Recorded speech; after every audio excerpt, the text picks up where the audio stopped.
Quand un ami m'a demandé si je voulais aller faire un tour, quelque chose m'a dit qu'il fallait que j'emmène ma famille. Un énorme orage s'est levé qui a soulevé notre église construite en bois et l'a jetée sur le toit de ma maison.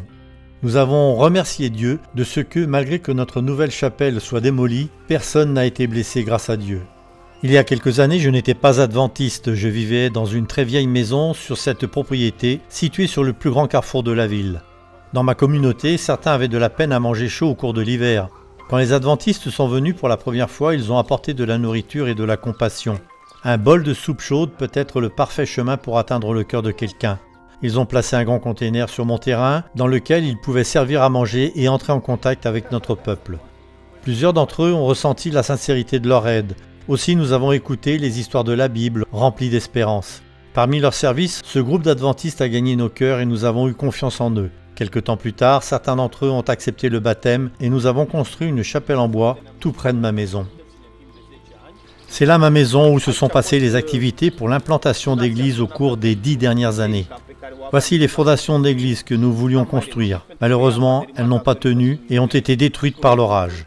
Quoi qu'il en soit, nous avons ce container. Grâce à cela, nous servons des repas chauds au cours de l'hiver depuis 4 à 5 ans.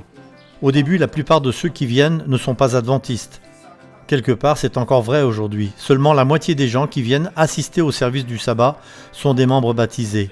Les autres viennent parce qu'ils ont vu combien les adventistes sont engagés pour que règne la paix et le bien-être dans notre communauté.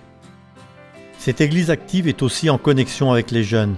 Chaque semaine, elle accueille environ 200 enfants pour des leçons particulières après l'école. On leur sert aussi un repas chaque jour.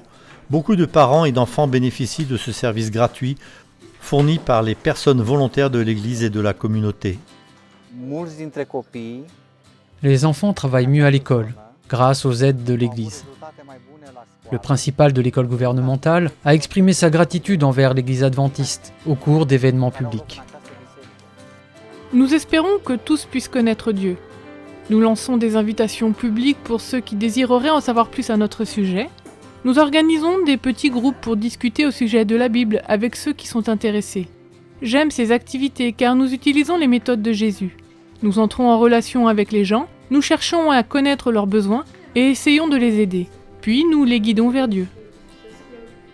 Je suis constructeur, c'est ma profession, et après la destruction de l'église, nous avons rêvé de reconstruire une nouvelle maison pour Dieu afin de l'y adorer. Miraculeusement, il est intervenu pour nous donner un terrain et les fonds nécessaires. En ce moment, 20 personnes étudient la Bible et 2 d'entre elles sont prêtes pour le baptême. Nous travaillons beaucoup pour venir en aide à ceux qui en ont besoin. Quand je le peux, j'assiste les moins privilégiés pour qu'ils aient leur propre maison. J'espère qu'un jour, ils verront l'amour de Dieu à travers moi, comme nous avons vu l'amour de Dieu au travers de ce qu'ont fait les adventistes ici. Je veux remercier les pionniers volontaires et ceux qui implantent des églises.